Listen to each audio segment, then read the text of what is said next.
Remember Ashley, the woman who chose her career over a good man 12 years ago? She's 44 now. Vice president at a Fortune 500 company.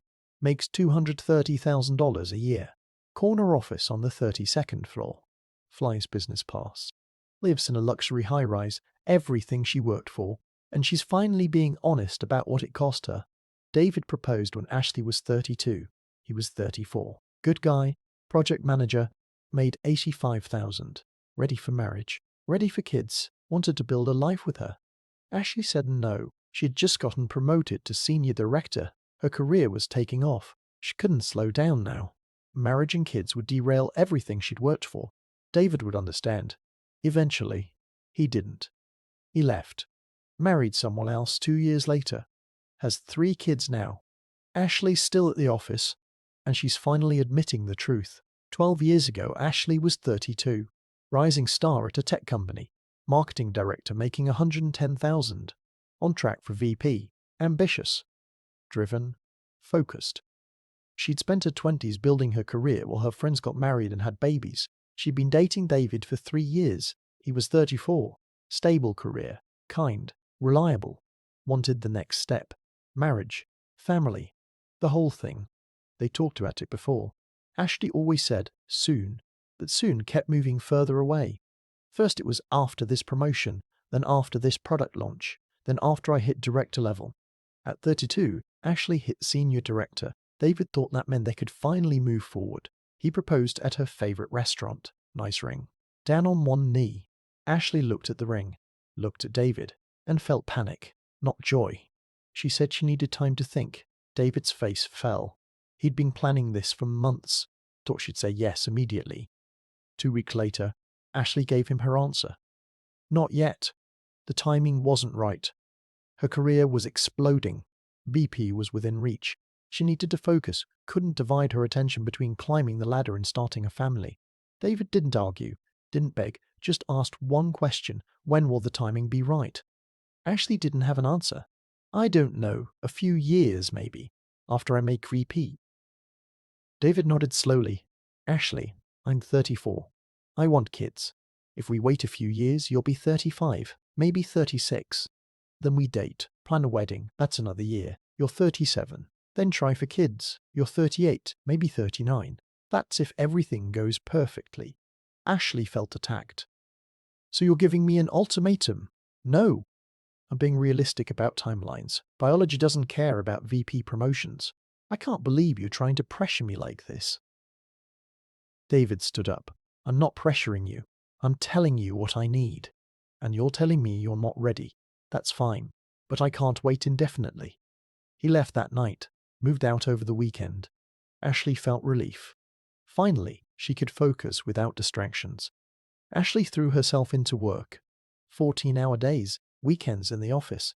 Every promotion, every win validated her choice. She'd made the right decision. Career first. Everything else could wait. At 34, she made VP. Youngest in the company.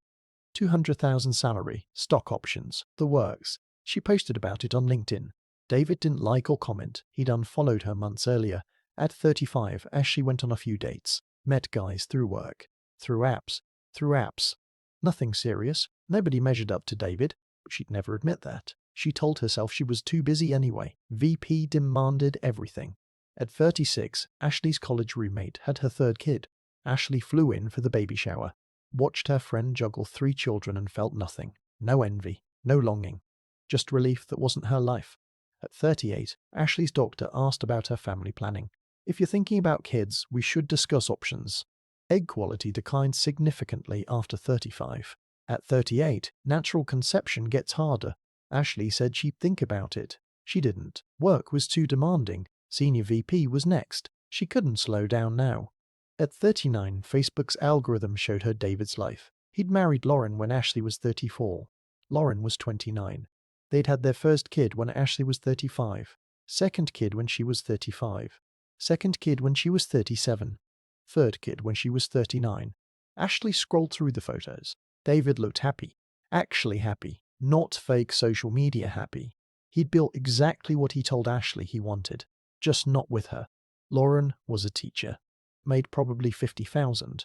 Combined income with David maybe $140,000, less than Ashley made alone. But they had a house full of kids, family vacations, date nights, anniversary posts. Ashley closed Facebook, went back to work emails, told herself she'd made the right choice. She had, definitely, but she kept thinking about David's question from 7 years ago. When will the timing be right? She still didn't have an answer. If you're a woman in your 30s choosing between career and relationship, this is what 12 years looks like. If you're a man who got the not yet answer, this is validation. Subscribe because Ashley's about to get brutally honest. Comment career or family, one word. At 40, Ashley tried freezing her eggs. Doctor was honest. At 40, we'll retrieve fewer eggs and quality is significantly lower than at 32. Success rates for live birth from frozen eggs at your age are around 6%. And you'd still need a partner or donor. Ashley spent $15,000. Got 8 eggs. Doctor said that was actually good for her age. Ashley didn't feel good about it. She felt like she'd waited too long.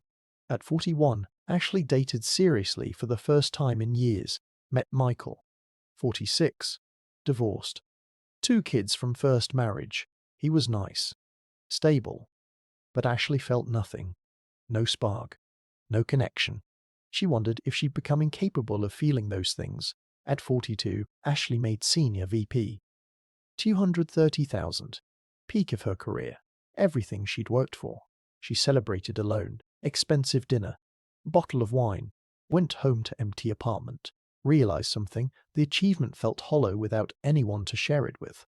Ashley has stories. Ways to explain her choices. Make them sound inevitable instead of chosen. I had to focus on career. Women can't have both. Plenty of women have both. They just made different choices at different times. David was pressuring me. David asked for clarity. Asked for a timeline. That's not pressure. That's communication. I wasn't ready. She was 32. Been with David 3 years. If she wasn't ready then, when would she be? Biology is unfair to women. It is. But Ashley knew that at 32, her doctor could have told her then what she heard at 40. She just didn't want to hear it. The stories don't change the outcome. They just make it easier to live with. Last month, Ashley sent David a message on LinkedIn. First contact in 10 years. Hey David, saw you got promoted. Congratulations. Hope you and the family are doing well. David responded 2 days later. Polite. Brief. Thanks Ashley, we're doing great. Hope you're well too. That was it. No, we should catch up. No, how have you been? Just professional courtesy. Ashley stared at the message. Wanted to say more. Wanted to tell him she'd been thinking about their last conversation. About his timeline question. About how he was right about everything. She didn't. Just liked his response and closed LinkedIn. David had moved on completely. Built the life he wanted. With someone who wanted it when he wanted it. Ashley was still climbing. Still working. Still alone. And for the first time she wondered if she'd climbed the wrong mountain entirely. Last week Ashley's assistant asked about her weekend plans. Ashley said probably working. The assistant 26 looked concerned. Don't you ever want more than work? Ashley almost gave her standard response about loving her career, being fulfilled, not needing traditional life. Instead, she told the truth. I chose this. At 32, I picked career over relationship, over family. I thought there'd be time for both, later. There wasn't. The career happened. The relationship didn't. The family didn't. I'm 44. VP. $230,000 a year. And I come home to an empty apartment every night. The assistant didn't know what to say. Ashley continued. I'm not saying I regret it. I'm saying I didn't understand the trade. I thought I could have both, just sequenced differently. But biology doesn't sequence, neither do good men. They don't wait around while you decide if they're more important than a promotion. It was the most honest she'd been in 12 years. David doesn't think about Ashley anymore. His daughter asked recently who was in an old photo. David said, an old girlfriend. His daughter asked why they broke up. She wasn't ready for the things I was ready for. So I found someone who was. His daughter nodded and went back to her homework. Simple answer. True answer. Lauren knows about Ashley. The woman David almost married. Lauren's grateful it didn't work out. She got a man who was ready. Who knew what he wanted. Who didn't need convincing. David built his life on his timeline. Ashley's still living on hers. The difference is, his timeline had room for everything he wanted. Hers didn't. Ashley's 44. Senior VP. $230,000 a year. Corner office, business class flights, empty apartment. David's 46. Director level. $100,000 a year. Smaller house. 3 kids. Happy marriage. On paper, Ashley won. In reality, she lost everything that actually mattered to her. She just didn't realize it mattered until it was too late. She's not a villain. She's honest now. About the cost. About the trade. About what not yet actually meant. It meant not with you. It meant career first, you second. It meant I'll get to you when I'm ready. David didn't wait. Good men don't. They find women who put them first. Who say yes when it matters. Who understand that timing isn't just about career milestones. It's about biology. Partnership. Building together. Ashley climbed the mountain, reached the peak, looked around, and realized she was alone at the top. And there's no one to share the view with. She finally understands David's question. When will the timing be right? The answer, it was right at 32. She just chose wrong. Comment below women who chose career over relationship. Where are you now at 40 plus? Men who got the not yet answer. Where's she now versus where are you? Ashley's being honest now, are you? Subscribe for more truth about choices, consequences, and what not yet really means. I will see you in the next one.